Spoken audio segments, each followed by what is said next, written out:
dead, and the microphone and the electric plug in the same jack. So. All right, so talk to me. Leadership. Where do we see it? You know, what does it look like? What does it do? And I'll stand here and be quiet as long as you want. See it everywhere. Okay? And what do you see it doing? I mean, what's a place where you look and say, there's a good leader? I'm not talking an individual, I mean a circumstance. Do we ever see those anywhere? They take charge. Okay, they take charge. And okay, take charge. What else? Gives us direction. Way to go. Okay. Guides us hopefully to make a better choice. Okay, so guidance. Certainly would agree with that. Look at the talents of whom you're leading. Okay, so consider the people you're working with. Definitely. Give me an example of a place where you would see a good leader. I don't mean here at Wayne Street. I mean like out in the world. Where do you normally see good leadership happening? Samaritan's Purse. Okay, so Samaritan's Purse. The first one's there. Yep. Yeah. So and the reason they have good leadership, they have a vision. They know what they're supposed to do and how they're going to go about it. In fact, you're going to see a bunch of kids walking back and forth here in a little bit carrying boxes because of Samaritan's Purse. Hopefully schools. Okay? Schools is a place we definitely would like to see it because That's why I said hopefully. yeah, schools have a goal and something they want to accomplish, and we're all happier when we see them accomplish that goal they have set out. Sports teams for the family. Sports teams are a great example because without strong leadership, what happens to a sports team? Nothing. Like Cleveland Browns, so yeah. I'm not even an NFL fan, and I know that one. Within your family. Okay, within your family, as somebody who does a lot of funerals, I get to see what happens to families when they lose the leader. Those funerals are awful, just because you ask them a question and everybody goes like this, and then that person looks at this person, and that person looks at that person looks at you, because they're like, the person that does this is not here, and that's a tough one to replace.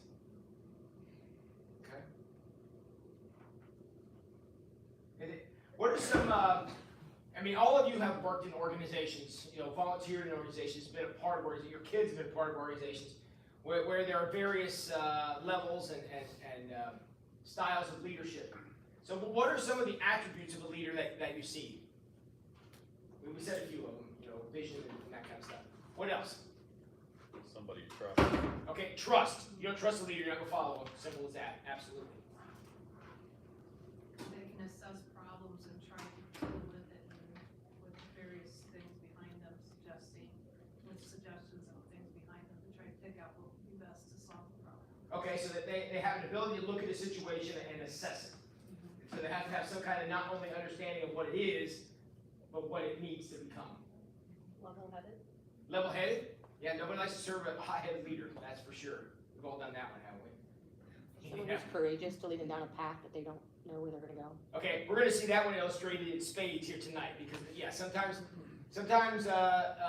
whenever there's a situation, whenever there's an option, and there's something happening in front of us, and there's a couple different ways you can go, you're going to have as many opinions about which way as you go, as many people as you ask, because no one ever seems to agree. So somebody's got to stand up and say, that way, or else you're going to run around like a bunch of chickens. Ask the House of Representatives right now. I think it's somebody who offers encouragement but isn't afraid to challenge people. Okay, so we're going to call that integrity, and I couldn't agree with you more. So somebody who's willing to say, hey, you did a good job, but if somebody says, no matter what happens, you did a good job, that compliment doesn't mean anything after a while. Yep, very good. And somebody who may come along and kick you in the rear end too. I mean, sometimes the leader's got to do that one too. They're in charge, but they don't do everything themselves. Okay, so they set the vision and the course, but they don't necessarily do every piece of it. Someone who leads by example. Okay, yeah, because that back to the integrity thing. You're absolutely right. Somebody's telling you, hey, you all should, support financially this organization, and they don't. That's a tough hill to climb there. Very good. I think they're willing to listen, that they understand that everything doesn't come from the top down. Okay, so they're able to take feedback from people, and then know the difference between feedback and noise, because they're not the same thing. Yep, very good. I would agree with that. They know when and how to step in if somebody needs help with something in their thing or meeting. So they know the difference as to when to step in and help somebody, and when to give a hand up and that kind of stuff. Yep. Because if you try once and you fail, and somebody comes along behind you and just does it, that's not leading. Very good. I'm a very black and white person, so it's either this or this. Okay. Don't give me the gray area and let me float around. Yeah, because the gray area is not leading. No, the gray area is actually confusing. Yep. Again, we're going to see that in spades tonight, because Nehemiah, his whole world was jet black or lily white. There wasn't anything in the middle for him. And we're going to see how that helped him, but maybe in a few places hindered him a little bit, but it definitely gave a vision to the people. All right, you guys done well with this. Any more? All right, you've done good, so don't let me down now. I want to hear some more. I want to hear you guys talk some more. Okay, here's how we're going to progress. I believe we're at Nehemiah chapter 3. Does that sound like what you guys were anticipating? We are going to go through Nehemiah chapter 3 ridiculously quickly, because all I want you to get out of Nehemiah chapter 3, spoiler alert, I want you to see that Nehemiah's approach, because again, Nehemiah came into the city had a temple, because we talked about Ezra building the temple last week. So the temple was there, but there was no wall around the city to protect it. Nehemiah came in and said, hey, if we're going to be a city worth anything, we got to have a wall, because all cities have walls. That's just kind of how the thing they did back then. So he said, we're going to have to make this city have integrity. Jerusalem is an embarrassment, because we don't have this fundamental definition of a city. We don't have the wall, so that's what we're going to build. So he goes through in the little devotional thing I just read and says, hey, everybody, what do you say we build a wall? And everybody's like, eh. Nehemiah's like, I'm sorry, did you guys hear me? I said we're going to build a wall. And everybody's like, woohoo, let's do that. So, kind of, that's what everybody said. So what he did was he went out and inspected it, and we kind of laughed about how he tried to ride a donkey, and the donkey fell down, and he had a little trouble with that.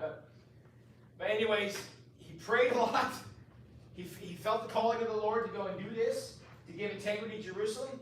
And so now he went out to organize. We're not going to read this whole chapter, because I don't know who any of these people are. I probably could have looked them up, but it didn't seem interesting. But so I tell you what, we're just going to skim chapter 3. So the first person is Eliashib, the high priest. He started rebuilding. He went from the sheep gate to the next gate. I think we actually went over a little bit of this. Fish gate was built by the next guy. Then the old city gate was repaired by the next guy. So again, these units of measurement don't mean anything to us, because I don't know where the fish gate is. I've actually been here. I've seen this, stood here in real life. I couldn't tell you anything about it. It was a bunch of stones. It doesn't mean anything to me. But at this time, if you went back to somebody who lived in Nehemiah's time and said, hey, you know the fish gate and up to, what's the next thing? The old city gate? Yeah, that was built by Hassenaah, which I'm sure is not how you pronounce that. And somebody in that time would say, well, I know Hassenaah. And I also know where the fish gate is, and I know where Old City Gate is. It would be the very same thing as if I stood here tonight and said, hey, I'm going to pull out somebody that I hope you guys will all know. I called City Hall tonight, and there was a light pole that had fallen down in my street outside my house. It was I live on Defiance Street, right across from the Council on Aging. And 3 guys, Greg Foxhoven called 3 guys from the city. They brought the trucks over and they removed the light pole. I know it was kind of generic. But you guys know where everything I just said was, right? You guys, I'm assuming most of you know where Defiance Street is. You know who Greg Foxhoven is. You know who the city workers are. These names mean things to you. That's exactly what this would be to somebody who lived 2,500 years ago. All these names would have been meaningful. The locations would have been meaningful. So to them, somebody in that time to read this, it would be like, okay, from Casey Geiger Park down to the hospital, that was handled by Tim and Susan. And then from the hospital around the corner to the dairy, the little ice cream place, that was handled by the pals. Okay, and on and around. People that you know. That's exactly how this would have sounded. You know, anybody who had any connection to Jerusalem at all would know the names, the places, and how this was. And when they said the fish gate's old city gate, they would know exactly what we're talking about. Okay? Point of this whole chapter, because we don't know any of these people now, is Nehemiah had a plan. And I don't need you to go build the whole wall. I just need you to build from right there to right there. Can you do that? See, somebody was talking about organized and stuff. Nehemiah could have stood on top of the temple and said, "Hey, everybody, start building the wall." And it was just like chaos if anything would have happened at all. But that is not how Nehemiah went at this. He had a very organized attack, and if he did, and actually by breaking it up this way, he could actually go around and say, "Okay, Tim and Susan are doing great on this section over here, but the pals need a little more help, so I'm going to put a few more people over there," and that way the wall's kind of going up. So, because you could have one section of the wall at 17 feet and one section of the wall at 3 feet, the 17-foot section suddenly doesn't mean anything.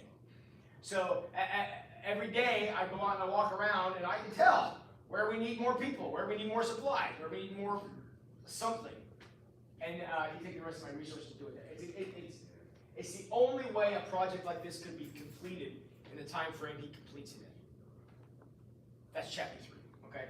I probably could have read the whole thing and it wouldn't have taken that long, but that's okay. All right, so let's skip ahead now to chapter 4, because this is where things start getting interesting. Okay, so the work's going on. Everybody's kind of got their assignment. They're doing their part. Everybody's a lot of high fives going on and a lot of cheers, and people are excited. People say, "Gosh, look at us being a city and everything, just like everybody else.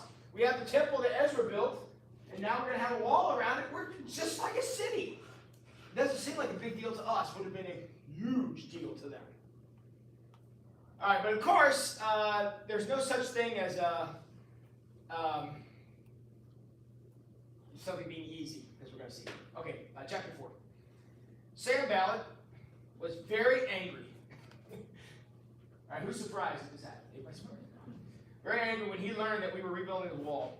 He flew into a rage and he mocked the Jews, saying in front of his friends and the Samaritan army officers, what does this bunch of poor, feeble Jews think they're doing? Do they think they can build a wall in a day if they just offer enough sacrifices? Nehemiah never said that. He never said anything about sacrifices because those haven't happened yet. And the second thing is, he never said we're going to do this in a day. Never said that. So they're making fun of Nehemiah on something that he never said, which is how this normally works. Look at these charred stones they're pulling out of the rubbish and using it again. Man, they're pulling rocks out of the trash to use. How many of you ever seen a rock before? This is the easiest question I'm going to ask throughout the entire course of this study. Okay? Does being in a trash hurt a rock? Nope, just usable as was before, so who cares where it came from? All right, put it in the wall. We're building here. We're working. Okay, so the first guy's like, they think they're all this, and they're going to have these burnt stones, and they're going to kill all these animals, and this is all going to work. So that's what the first guy, Sanballat, says. Verse 3. Tobiah the Ammonite, who was standing beside him, this is his boy here, okay, remarked, that stone wall would collapse if a fox walked up on the top of it. I have no idea what that's supposed to mean, because foxes weren't a real thing in this area, but whatever. So foxes walk on it, and it's going to knock the wall down. Just to be clear, they haven't been working very long at this point, so it's not like the wall is super tall, but it is built out of stones. Now, I don't expect any of you to be a wildlife expert, but we do happen to have foxes here in Ohio. How much would you guess a fox would weigh? 12 pounds, 18, 20 pounds, maybe if it was super fat. I doubt it'd be that big. Pretty sure a stone wall can hold that up. Now, I'm only overstating this to make the point. They're just talking. That's all this is. It's just noisy mouth. That's all this is. Okay, so now, I want you to notice Nehemiah's response. Does Nehemiah run out there and say, hey, morons, we're still building the wall? No, he doesn't say that yet. We're getting to that. But this is what he does do. Verse 5, then I prayed, hear us, O God, for we are being mocked. Mocked means somebody's lying about us. That's why I made a big deal about these before. somebody is trying to spread rumors and questions and make problems that aren't true. For we are being mocked. May their scoffing fall back on their own heads, and may they themselves become captives in a foreign land. Why would that be a threat? Why is that the threat? May they themselves become captives in a foreign land. See what it's like. They had never been there. That is exactly right. Remember, these were the guys left in the land when the first crew 70-some years ago got drug out. These guys had never been captives in a foreign land. Sanballat, Tobiah, and the rest. They never went anywhere. They were still in the land. And so they had nothing to go away to. They had nothing to come back from. So they had no idea what that felt like. So Nehemiah was saying their experience is not like ours. They have not been through what we've been through. And that is just true. And so that's why he praised that. Captive in the foreign land. Verse 5, do not ignore their guilt. Do not blot out their sin, for they have provoked you to anger here in the presence of the builders. Now that's kind of a big statement. What do you think? Do you think God is angry at this is an opinion question, we have no way to know this. But why would Nehemiah say God would be angry about what Tobiah and the rest are saying? What would make God angry about what they're saying? What are they making fun of? God's plan. This is what God asked him to do when these guys are making fun of it. I'm going to throw this little lesson in for free. If you ever see God doing something or moving in some way, if you make fun of it, you're against that. Don't ever be that guy. Okay? Don't ever be that guy because it never, 100% guaranteed. Very few of those in life, 100% guarantee that will not work out for you. As it does in this case. All right. So verse 6. At last the wall was completed to half its original height. So I forget what the actual height of the wall was. I think we'll find out eventually. But basically at the halfway point. Around the entire city, for the people had worked very hard. It was Sanballat and Tobiah and the Arabs and the Ammonites and Ashdodites heard the work was going ahead and that the gaps in the wall were being repaired. They became furious. They made plans to come and fight against Jerusalem and bring about confusion there. But we prayed to our God and guarded the city day and night to protect ourselves. Nehemiah says something very insightful here. That if you ever find yourself involved in a project like what Nehemiah is doing here, you must keep in mind. Take it for somebody who's, I've never built a wall, but I've been involved in a lot of church projects over the years. 25 years I've been doing this. This happens all the time, what he's saying here. What is Sanballat, Tobiah, and crew doing? They're talking some big talk. I mean, you're building a wall that couldn't even hold a fox, and you guys are doing all this stuff. And they're going to make other accusations as we go along here. And then it says, rumors start that they're going to come and attack us. But they never do. No attack ever comes. They talk a big talk. No war, no rocks, no spears, no swords, nothing. It's all talk. Now, Nehemiah never actually comes out and says this that I read. We'll find out as we go along here. But I don't remember him saying anything like this. Nehemiah was never afraid of them. I think Nehemiah saw through this. But unfortunately, other people had struggled. Okay? Other people had questions and did not see themselves as,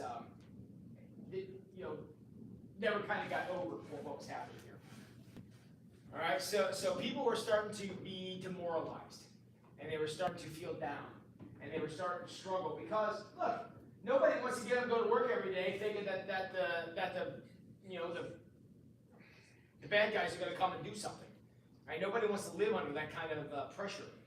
So people are becoming discouraged, and that's the point of this kind of talk. This, hey, we're going to come attack you guys, but the attack never comes. It's just meant to discourage. And often, unfortunately, it works. Okay, so they're starting, Tobiah and the guys are talking big talk. Come down and kill them. Let's see here.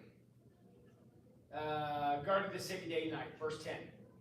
Then the people of Judah began to complain that the workers were becoming tired. Shocker? This surprising? No.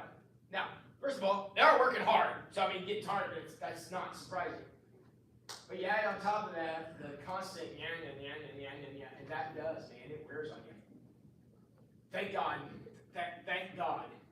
I haven't run into much of that here in Wayne Street, but I've served churches where it didn't matter what you did, it was all the time. Man, after a while, that just drives you crazy. And that's what they have here. So it's exhausting, it's draining. So, to complain, the workers were becoming tired. There was so much rubble to be moved, and they could never get it done by ourselves. Let me read that sentence again. There was so much rubble to be moved that we could never get it done by ourselves. Doesn't that sound remarkably different from where it was when the project started? When the project started, everybody was like, woohoo, let's go build the wall. Let's go get this done. Let's do this work. And let's go, change the world and let's put Jerusalem on the map, literally. Yet after all the everybody's like, gosh, look at all these rocks. They can't carry all this. We're tired. And we're tired of listening to it. Again, what the book of Nehemiah teaches us is sometimes people just talk. Sometimes people just threaten things. And there's nothing to come along behind it. Their constant was having its desired purpose. People were becoming discouraged in their work, which is all they wanted. So, and how did they accomplish this? Verse 11. Meanwhile, our enemies were saying, before they know what's happening, we will swoop down on them and kill them and end their work. We're not actually going to do any of that, but that's what we're going to make them think we're going to do. Okay? All right, so verse 12. So the Jews who lived near the enemy came and told us again and again, they will come from all directions and attack us. Okay? So, I placed armed guards behind the lowest parts of the wall and the exposed areas, and I stationed the people to stand guard by families armed with swords, spears, and bows. Why did Nehemiah do this? First of all, what did he do here? What did I just read? What did it say he did? Okay? So he put out armed soldiers, essentially, to watch over the places where the wall is the weakest. Why did he do that? Why do you think he did that? To make people feel safe. Exactly. He wasn't defending an attack. He was saying, what are you guys worried about? Here's the army. All right? Go back to work. Because remember, this is costing him workers. Okay? The people who were standing there with the telescope and the bow and arrow could be carrying bricks. But now we're ready to shoot some phantom guy out there that never is going to come. Okay, now we come to my second, and Pastor Tim's very, very humble opinion, because all my opinions are humble. Favorite verse in the Bible. This is my Bev, when she made the stole that I wear in the First Light. This is the verse she has on. She sewed this on the back for me because this is my verse. This is what Nehemiah does. Okay, so people are starting to fall away. People are starting to be scared. People are starting to be concerned. So Nehemiah, this is what he does. And this verse, chapter Nehemiah 4:14, this is what good leaders do. Then I looked over the situation. So I'm not, he wasn't immune to this. He wasn't like, guys, knock it off, I'm sick of this. No, he looked the situation over. I'm going to go out and see. Maybe there is an attack coming. I don't think there is, but maybe there is. So he went out and looked the situation over to see what was there. So he wasn't clueless, and he wasn't, just telling them to quit being sissies and get things done. He didn't do that. So I looked the situation over. I called the leaders and the people, and I said to them. So I called everybody together for a meeting. Let's call it a gathering, just because I hate the word meeting. He brought everybody together for a gathering, and he's going to tell them what we're doing. He's going to remind them. Who are we fighting? We're not fighting Tobiah and his idiot buddy out there. We're not fighting them. We don't care about them. Those guys are pointless. If they decide they want to make trouble, we'll deal with it. But I don't see that. Don't lose sight of what we're doing. And what are we doing? We're doing this. So I said to them, don't be afraid of the enemy. Remember the Lord. First piece of advice. Remember why we're doing this. Where did this calling come from? came from the Lord. Remember the Lord who is great and glorious. Self-explanatory. And fight for your friends, your families, and your homes. That is a vision statement. We are going to fight. We're not going to make statements. We're not going to make proclamations. And we're not going to even fight them. You know what we're going to fight? We're going to fight this wall. And we're going to fight it until it's 10 foot high or whatever we're trying to get to. We're going to fight it all the way to the end. We'll fight it down to the last man. Why? Not because we care about Jerusalem. Certainly not because we care about morons running around out there. We're going to do this because we have friends, we have families, we have homes. And if you read some other translations of this, he actually, the New Living Translation breaks it down to 3. Some other translations, he has 4 or 5 things he lists there. But we are going to go out and we are going to fight this down to the last man because what is going on here matters. We are building the future, and we want our futures to be about people, friends and family, and homes. Not houses, homes. And that's what they're calling together. So this is his inspirational moment. This is his, Mr. Gorbachev tear down this wall moment here. And that's why he put this out there. Okay, so now, things now change. Verse 15. When our enemies heard that we knew their plans and that God had frustrated them, you hear that? One sentence. He said one verse. Nehemiah 4:14. And they knew that the round 1 of their attack wasn't going to work. From one sentence. All Nehemiah did was talk. He said words. He inspired the people to realize what they're fighting for. And suddenly the guys outside realized nothing we throw at these people from like this is going to work.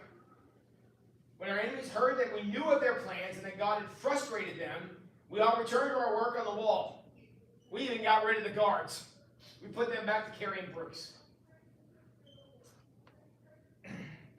But from then on, only half my men worked while the other half stood guard with spears. So everybody's now a worker. It wasn't like people were designated. We kind of rotated. You're maybe there with your spear, but use your free hand to carry something. But from then on, half stood guard with spears, shields, bows, and coats of mail. The officers stationed themselves behind the people of Judah, which means I didn't let the leader, I let my cabinet, I guess. I didn't let them go hide out in any tower. We were right down there with them. Officers stationed themselves behind the people of Judah who were building the wall. The common laborers carried on with their work, with one hand supporting their load and one hand holding a weapon. Why? Because we were still working. All right, fine. You guys want to be prepared to kill somebody if it comes up? Fine. But you got a free hand.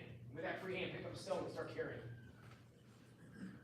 All the builders had a sword belted to their side, and the trumpeter stayed with me to sound the alarm. So we were prepared, but the work was what mattered. Then I explained to the nobles and the officials and the people, the work is very spread out, and we are widely separated from each other along the wall. When you hear the blast of the trumpet, rush to wherever it's sounding. Then our God will fight for us. Spoiler alert, the trumpet never gets blown. Now this whole story. This is Nehemiah setting up something to say, don't worry about it. Right? Yes, we're going to be prepared for it. And we're going to have guys, soldiers, who are going to be workers / soldiers. And we're going to have people with swords and spears. We're going to have workmen with shovels and hammers and stuff. We're going to go after them. But keep working. Wherever I assign you, keep working. If you hear the trumpet, drop what you're doing and get over there and let's take care of it. The trumpet never gets blown. Proving that Sanballat and Tobiah and nothing but a bunch of paper tigers. Okay, God will fight for us. Verse 21. We worked early and late from sunrise to sunset. Half the men were always on guard. I told everyone living outside the wall to move into Jerusalem. That way they and their servants could be on guard duty at night as well as work during the day. During this time, none of us, not I, nor my relatives, nor my servants, nor the guards who were with me, ever took off our clothes. We carried our weapons with us at all times, even when we went for water. We were prepared. Nobody had to be afraid because didn't matter what was going to happen, we were going to be ready for it. Good story, huh? One of the Bible's good chapters. I wish we could do more with this story. It's very good because Nehemiah he doesn't mess around. Now, one thing I want you to observe. I read to you all chapter 4. Notice what Nehemiah never was. Okay, Nehemiah never never got angry. Never yelled at anybody. I mean, we don't have any record he was angry. Now you could say he was on the aggressive side. Hey, we're going to wear coats of mail. We're going to carry shields, but we're still going to work. So it definitely wasn't slowing down the work any. But there's no emotion here. It's very calculated, very good. Honestly, I get the impression that Nehemiah knew what he was up against. A few of you said when we were talking about leadership, that they got to be able to assess the situation and know. I think Nehemiah expected this. I don't think he was terribly shocked. I don't think he was shocked at any of that started. Just the running of mouths. I don't think that surprised him. So, as any of you, like sometimes any of you who are parents out there, and your kids will do something, start horsing around, and yeah, something that you didn't want to see happen. However, you kind of expected it, so you didn't get overly mad. You know, I think that's kind of what he was. He was kind of expecting this to happen. However, we're going to switch over to verse 5, and things are going to change. All right, verse 5. About this time, okay, so about the time that Nehemiah is taking such great pains to look at the people outside coming in, Tobias and them, about the same time, men and their wives raised a cry of protest against their fellow Jews. As always happens, not only did the opposition come from outside, but now we're about to see some opposition going to come from inside. They were saying, we have such large families, and we need more money just so we can buy the food we need to survive. Others said we've mortgaged our fields, vineyards, and homes to get food during the famine. And others said we've already borrowed to the limit on our fields and vineyards to pay our taxes. We belong to the same family, and our children are just like theirs. Yes, we must sell our children into slavery just to get enough money to live. We have already sold some of our daughters, and we are helpless to do anything about it, for our fields and vineyards are already mortgaged to others. Okay? What is the problem? Feeling sorry for themselves. Okay, they are definitely feeling sorry for themselves. What else is the problem here? What is the issue that they brought to Nehemiah? What did they say? Fellow Jews taking advantage of it. It's exactly right. They're loaning money at interest. And Nehemiah is about to blow a gasket. Okay? Verse 6. When I heard their complaints, I was very angry. I think that's pretty clear. Okay? Nehemiah was displeased. Now, notice we never got a response like that to Tobiah and Sanballat and those guys. We never got that kind of reaction to them. Yet now, he's angry. Why do you think that is? Why do you think he's angry now? Any idea? It's his own people. It's his own people, and he expected better. He's about to tell them that. I expected better of you guys. All right, so I forget who said Jack. Jack said this. You know, leaders got to know when to tell you good job. Leader also has to know when to say we're gonna have to do better. Guess what Nehemiah's about to do? Spoiler alert. Okay. When I heard their complaints, I was very angry. After thinking about the situation, can you imagine that part? Okay. He's dealing with these guys, and he's making his workers work in chainmail and carry swords around just because of rumors. So he's already mildly miffed about that, I'm sure. And then this complaint comes that, you know, there are people inside of Jerusalem here. We have Jews enslaving Jews. And Nehemiah's like, well, that's what we're going to call the straw that just broke the camel's back. So after thinking about the situation, I spoke out against these nobles and officials. Now remember, these are the upper crust. These are the people who should have been like fellow leaders with him that were doing this. I told them, you are oppressing your own relatives by charging them interest when they borrow money. They didn't respond because they're like, yeah, we did do that. Then I called the public meeting to deal with the problem. And guess how I was going to deal with this problem? Let's find out.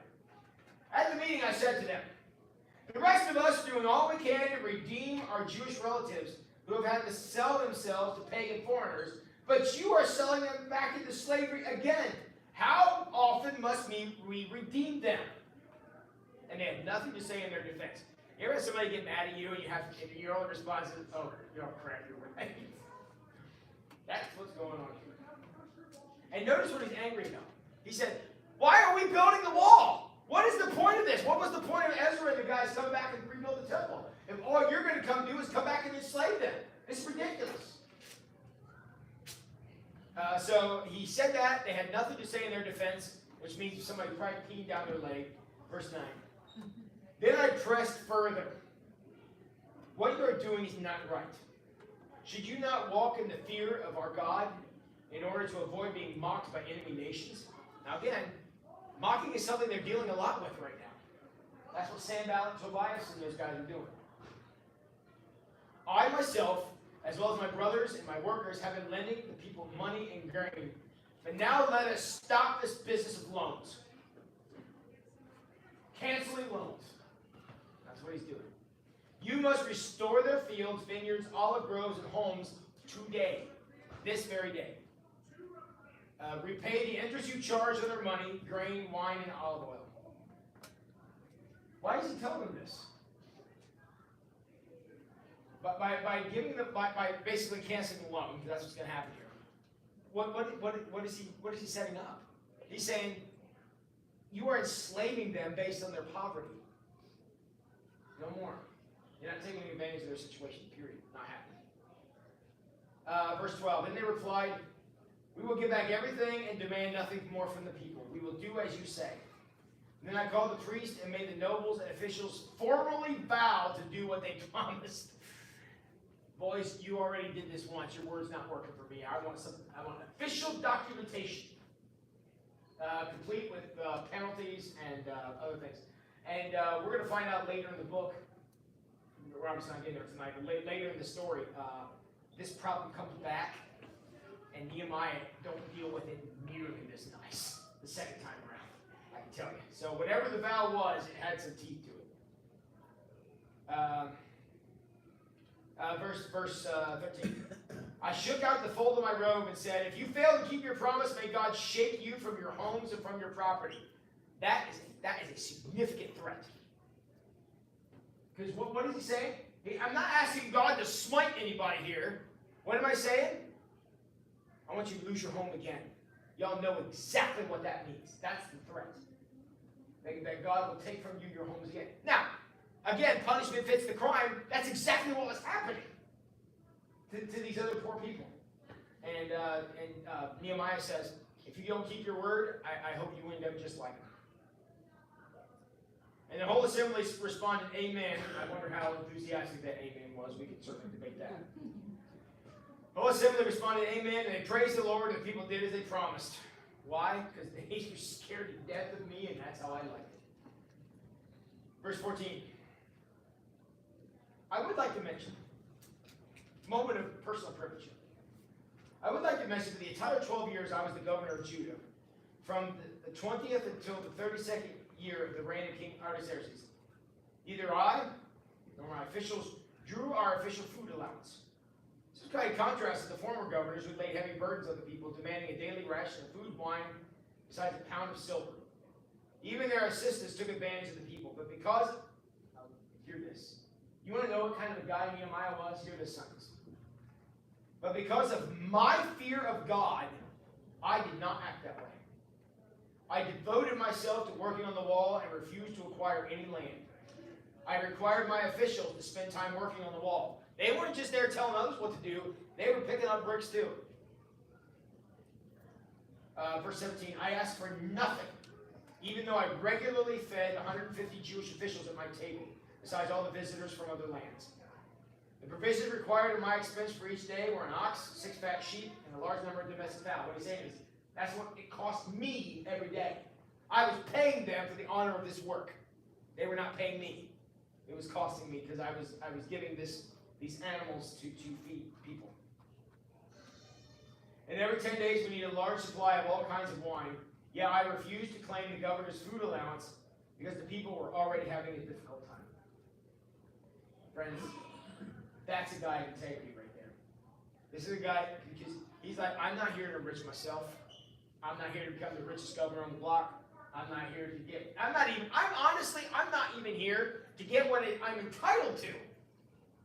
I'm simply here to get this work done. That's how important the work is. Good for Nehemiah. Verse 19. Remember, O God, all that I have done for these people, and bless me for it. If God would be, it's pretty good statement. If God is willing to bless me for this work, good enough for me.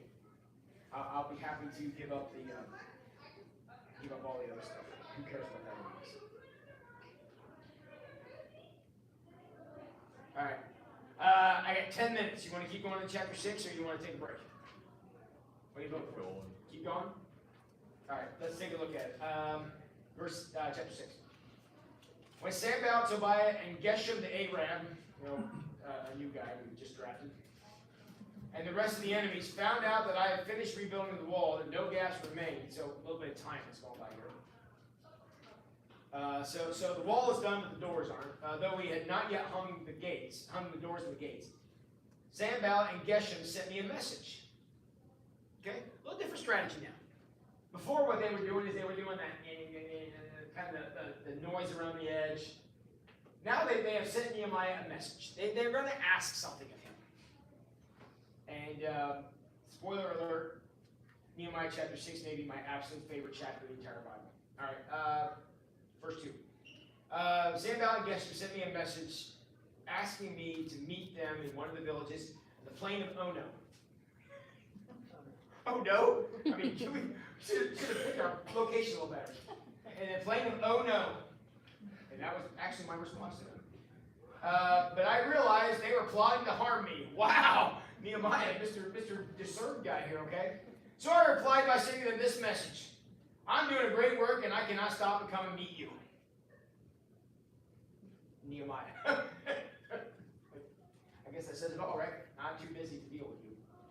4 times they sent me the same message. Each time I gave them the same reply. The 5th time, now listen to this. The 5th time, Sanballat's servant, which means somebody who knew this Sanballat character, whoever he was, knew him personally. His person. So somebody showed up from Sanballat's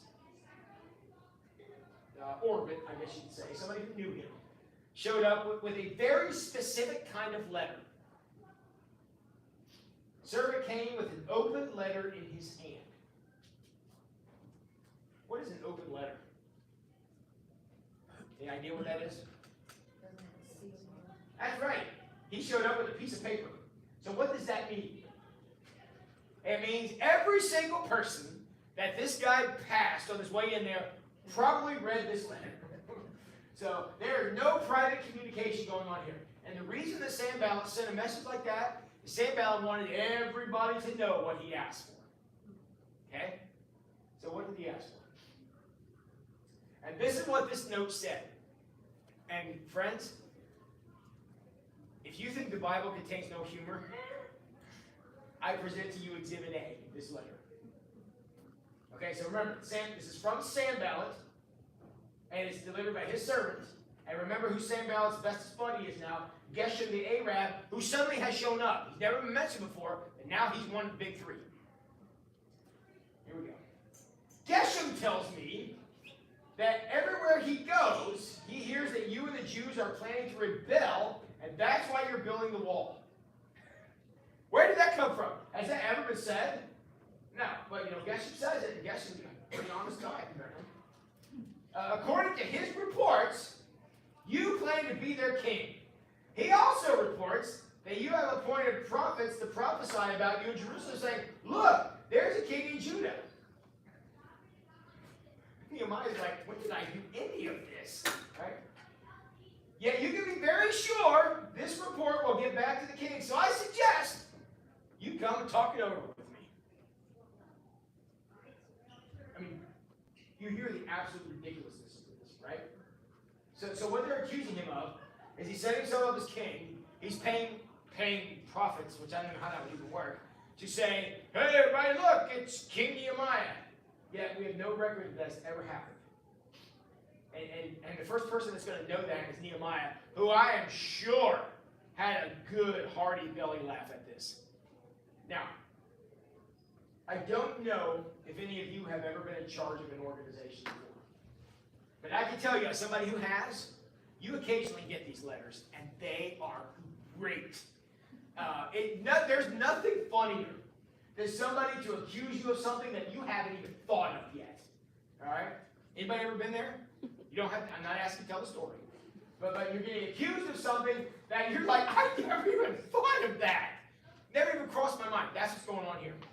Nehemiah, again, when he left, if you remember, I know it was a couple weeks ago, but when he left the king, remember he was the bartender. The king said, how long are you going to be gone? When are you going to be back? Clearly, he was not planning to be there the whole time. We just read in the last chapter that he was there for 12 years. So this was not a lifelong appointment for him. So clearly, he was not planning to set himself up as king. But now he's got this big accusation, and it ends with, you better come talk to me about this. Now, what would that change? Let's just assume for just a second that Geshem heard correctly. That Nehemiah actually was setting himself up for king. All right, let's just for fun, let's pretend that was happening. What possible good would it do for him to go out to the plain of Ono and talk it over with Mr. I don't know who he is and his buddy? What is that going to change? Nothing. Okay, nothing. Because one of two things is going to happen when Nehemiah gets out there. Either Nehemiah is going to say, hey, you're right. Hey, guys, kill him. Or he's going to say, I don't have the foggiest clue what you're talking about. That's the only two possible outcomes.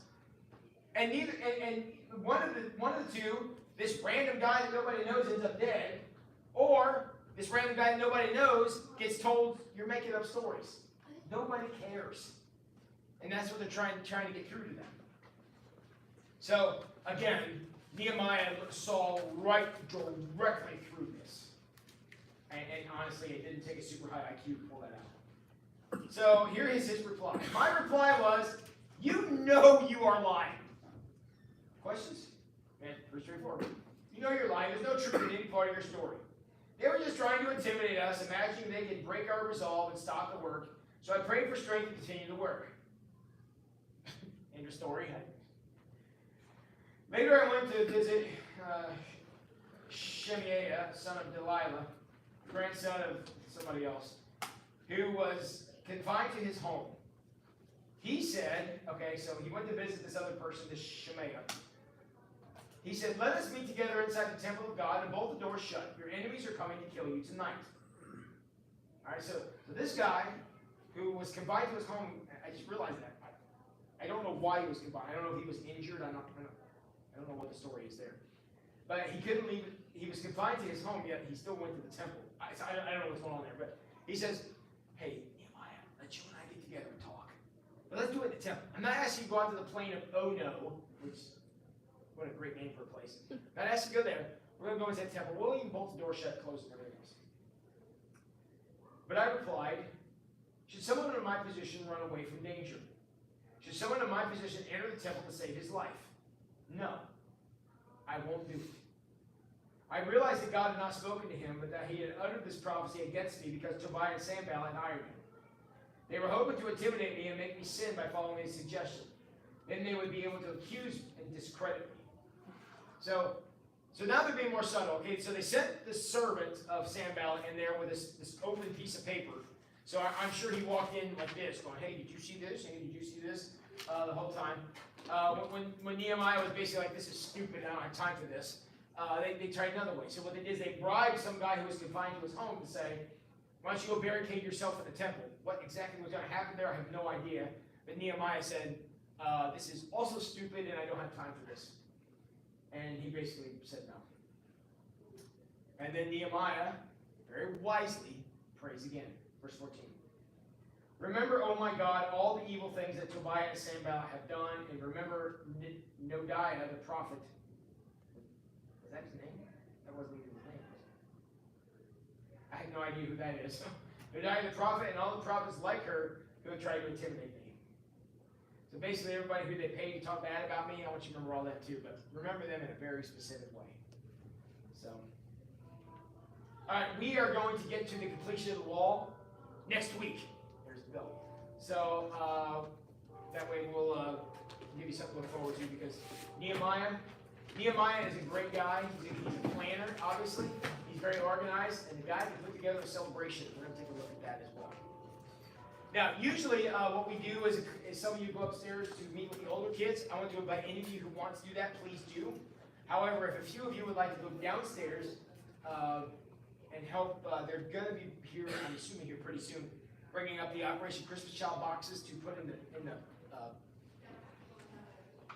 this room, sanctuary, goodness gracious. So if you guys wanna help, go, help the kids bring us some boxes, you have your choice. Or if you wanna sit here and shoot the breeze, I suppose you can do that too, but, did you learn anything tonight? Nehemiah great, it's such a diamond in the rough in the Old Testament. So, one question I want to ask you that I want to open class with next week. So I want to give you a week to think about it. This year, 2020, this current year, 2023, I have been on a year-long sermon series. We have talked about the gospel, a passage in the gospel on Sunday morning, every Sunday this whole year. But if you're looking at the calendar, almost done with that. So I'm starting to work on the sermon series for next year. So I'm opening it up to suggestions. If there's any particular story you would like to hear my take on Sunday morning, I would be glad to hear those. We can talk about it next week, or you can send it to me or whatever. But if there's any particular story that you would like for me to take apart, because as much as I love Jesus, and I really do, I'm really looking forward to doing some other stuff. We've been on this for a year.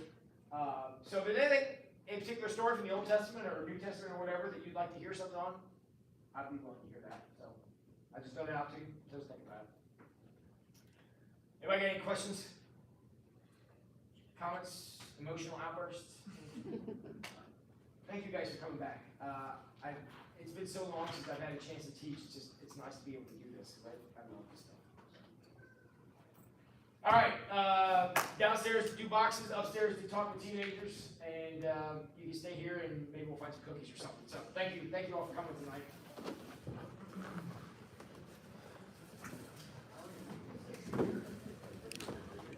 All right, guys. Sorry I didn't have the microphone tonight because I had to charge the stupid tablet. So.